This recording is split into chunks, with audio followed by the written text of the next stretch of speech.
Local woman says a stranger convinced her she was a criminal, and it all began with a pop-up ad. And it ended with nearly $100,000 in gold gone.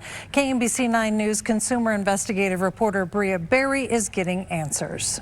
Lara, Chris, she told me there were moments she knew something was wrong, moments she could have stopped, but fear and constant pressure kept her going. It was just a normal day. You know, I was just trying to set up an Amazon account. It was just a normal day. And then it started. A normal day until a pop-up led her to call what she thought was Amazon support.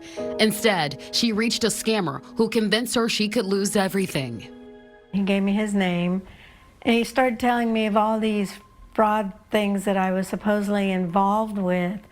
Millions of dollars worth of money laundering, drug trafficking. The man on the phone said he was a federal agent.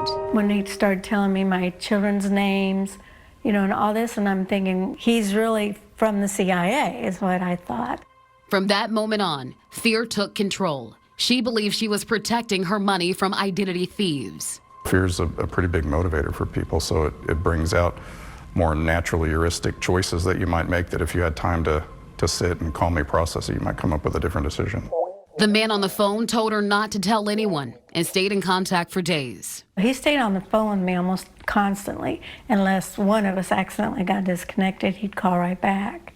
Eventually convincing her to transfer her life savings. But employees at the bank noticed something was off. They warned me that there were scams out there and to be careful, and I said, yeah, I'm aware. Chase Bank tells KMBC 9 employees were so confident she was being scammed, they had her sign a fraud awareness document before she could access her money. But the bank still would not release all of her cash. That's when the man on the phone changed the plan. He says, well, then let's do it this way. Let's go get the gold bars. He told her putting her money into gold would keep it safe and out of the hands of the people he claimed were using her identity. She withdrew $97,240 and used it to buy gold bars. I said, this money is for my house. I've saved up for it. He says, it'll be safe. In that moment, she thought she was protecting her future. But there's another twist. In the days leading up to the scammers picking up the gold, she says her home security cameras went dark. Anybody with a couple $100 can buy tools that will turn off cameras, interrupt data, intercept calls.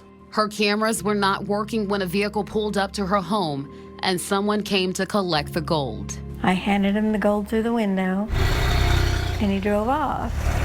And just like that, it was gone. I was humiliated, I was devastated, I was crushed. We live in a different world than what I grew up in. And they know that. They know how to get the elderly.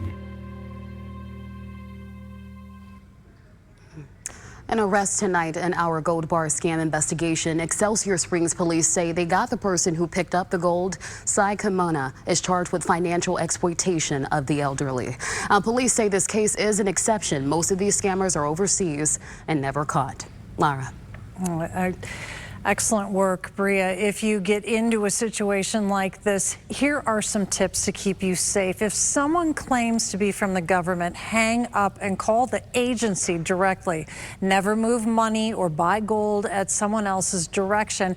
And if someone tells you to keep a secret, that is your biggest warning sign that something is wrong. Like she said, this is a different world. It is a different world. Yep.